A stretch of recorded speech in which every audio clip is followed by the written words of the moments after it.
Hello students, today we'll study the development of the female genital system. So firstly, we'll be studying the development of ovaries. So you're familiar with this diagram.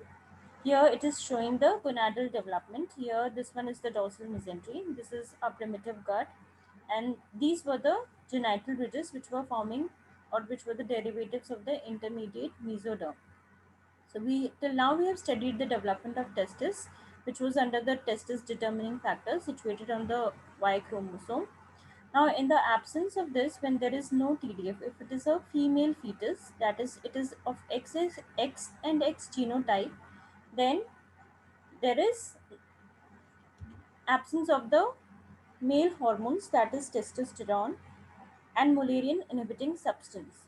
So in that case, the gonadal development is that of a female. So X chromosome and an autosomal chromosome also bears genes for the ovarian development. Now the ovary, it is not identifiable histologically until 10th week of intrauterine life.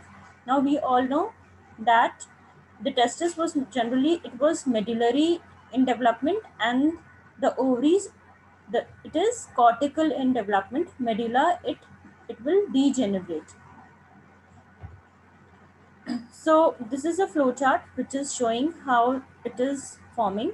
So in the absence of testosterone and endostenedione and Mullerian inhibiting substance, the cortical cords which was forming from the surface epithelium, this was the surface epithelium of the genital ridge. So the primordial germ cells, which were endodermal in origin, they got incorporated in this cortical cords in early fetal period. Then around 6th week, the cortical cord, they will migrate into the underlying mesenchyme, right? So, and over here now they will break up into isolated cell clusters, forming the primordial follicles. So this is around 16th week of intrauterine life. So these primordial follicles, they have oogonia, which are primordial germ cells surrounded by this cord cells, which will form the follicular cells. So at birth, there will be 2 million primary oocytes, and rest of the oogonia, they will degenerate before the birth. So the surface epithelium over here, it flattens out and it forms a thin tunica albuginea, which was a thick tunica albuginea in case of testis. Now, since there is absence of male hormones, so in absence of these hormones, the mesonephic duct, it degenerates, and the paramesonephic ducts, they remain and they will proliferate and they will form the other organs of the female genital system. So you have to remember, no oogonia form postnatally, and the ovary, it separates from the regressing mesonephros. So it gets suspended by its own mesentery, which is known as mesoovarium in case of ovaries, and it was mesorchium in case of testis. So to summarize the development of ovaries, the oocytes, they are derived from the primordial germ cells, which were coming from the yolk sac. So they were endodermal in origin. Rest all the things were mesodermal in origin, that is the follicular cells, they are derived from the cortical sex cord cells. The germinal epithelium is derived from the coelomic epithelium, and the medulla, it gets degenerated. So the ovary also, it is, since it is forming in the posterior abdominal wall, it is also descending into the pelvis. So there are certain factors which are responsible for the descent of the testis. So apart from the factors given here, one factor is the differential growth of the posterior abdominal wall, which is common in both for the descent of testis as well as ovaries. Now the second factor is the gubernaculum of ovari. So the gubernaculum ovari, it forms two derivatives in adults. One is the ovarian ligament. This is the cranial end of the gubernaculum, and the caudal end will form the round ligament of the uterus, which extends from the angle of the uterus till the labia majora. So these two are analogous structure to the gubernaculum testis. Now, another factor is developing uterus and the broad ligament. Now, there are two Mullerian ducts which will fuse to form the uterus. So that also prevents the further descent of the ovaries downwards, and it will bring the broad ligament in front of the uterus. So the two factors are mainly the gubernaculum ovari and the developing uterus and the broad ligament, which are responsible for the descent of ovary. Now the development of the genital ducts. Now during the 5th and the 6th week, the genital system, it is in the indifferentiate state. So the mesonephric duct, it plays an important role. This one is the mesonephric duct. Lateral to it will be the paramesonephric or the Mullerian duct. So this mesonephric duct is an important part forming the male reproductive organs. And the paramesonephric duct, it will have a leading role in development of the female reproductive system. So paramesonephric duct, they are forming lateral to the developing gonads, and the mesonephric duct is lying medial to it on both the sides of the lateral aspects of the mesonephros. This purple one is mesonephros, right? So what is the fate of the Mullerian duct? In us, it is the funnel shaped cranial ends of the paramesonephric duct in females. The cranial ends, they will open into the peritoneal cavity. So caudally, these paramesonephric duct, this one is the paramesonephric duct, the blue one. So the caudal ends, they are running parallel to each other, and they will fuse in front of the mesonephric ducts. So they will form the fused portion will form the uterovaginal primordium. So this uterovaginal primordium, it is opening into this urogenital sinus. So the part of the uterovaginal primordium, which is invaginating into the urogenital sinus, will produce an elevation which will form the sinus tubercle. So the paramesonephric duct, the cranial ends, they will form the unfused portion, they will form the uterine tubes. The fused portion, the uterovaginal primordium, will give rise to the uterus and the vagina.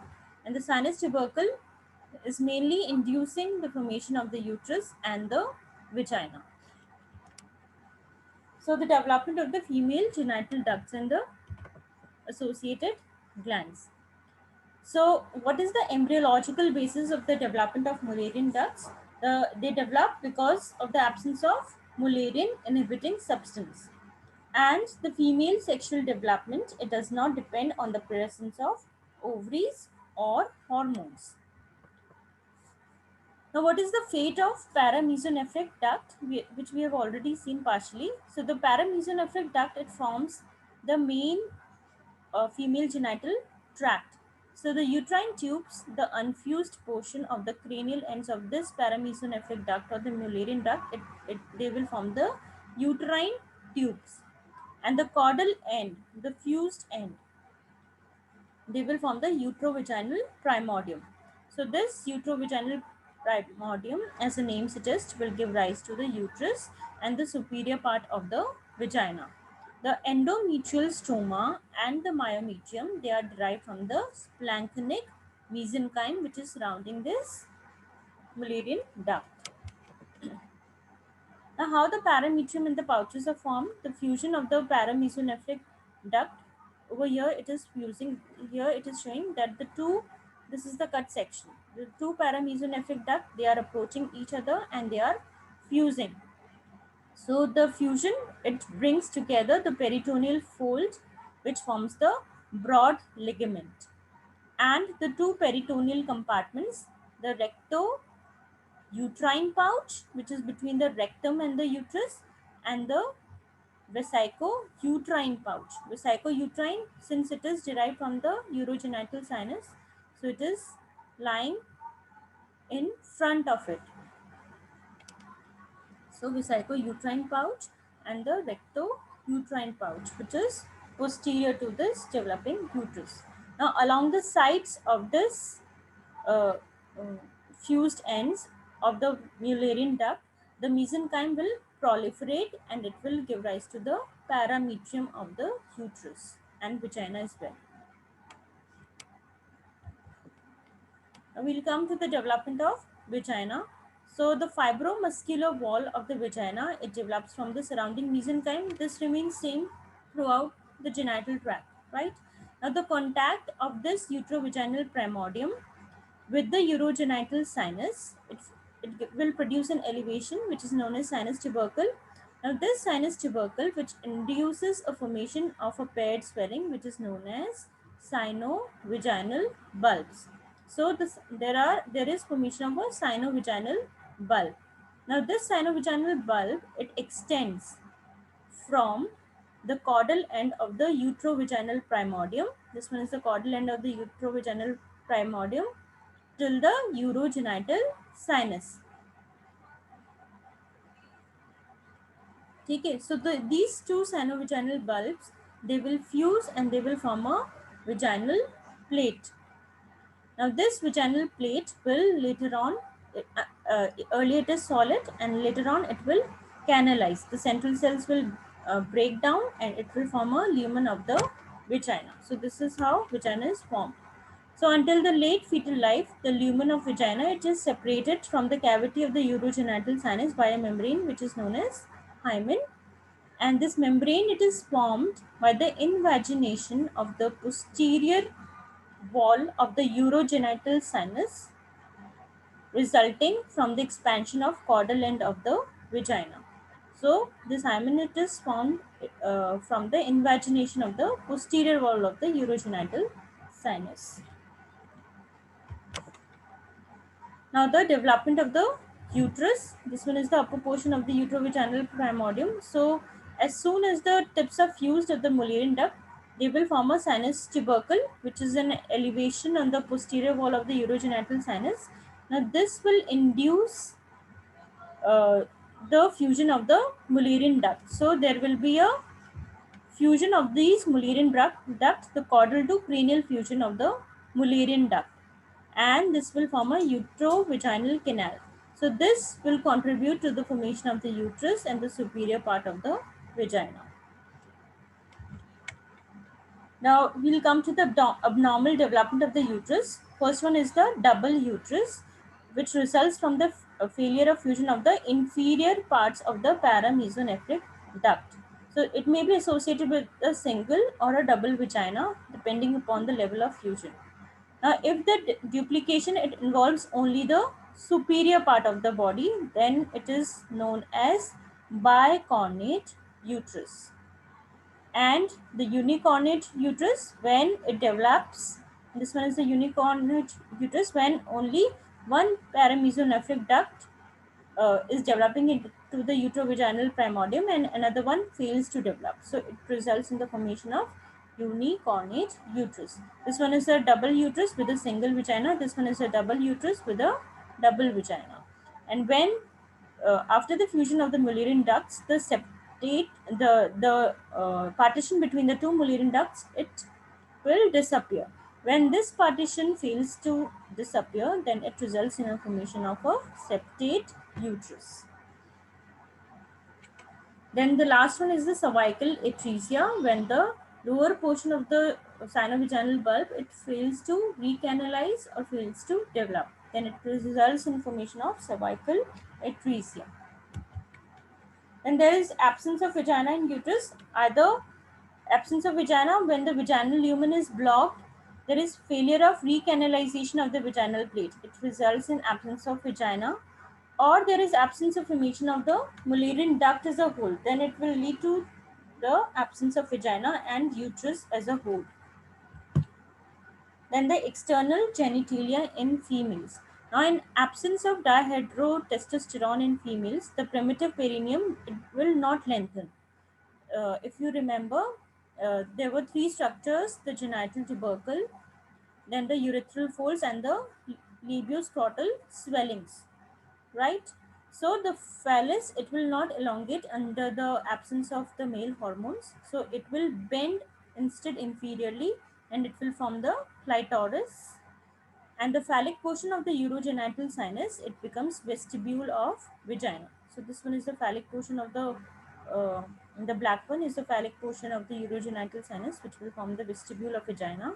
The urethral folds will form the labia minora, and the labioscrotal swellings will also not fuse in the absence of male hormone, and they will remain separated and they will form the labia majora in females.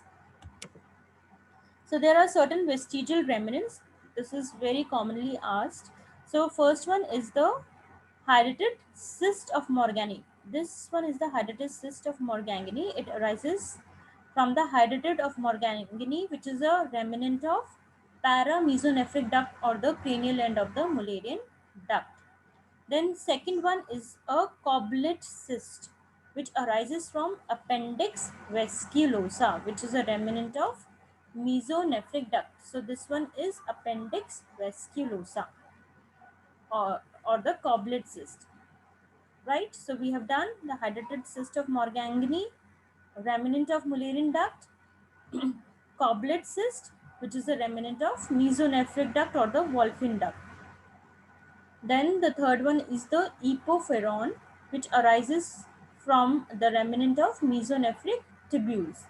Then the fourth one is paraepopheron, which is also from a remnant of the mesonephric tubules.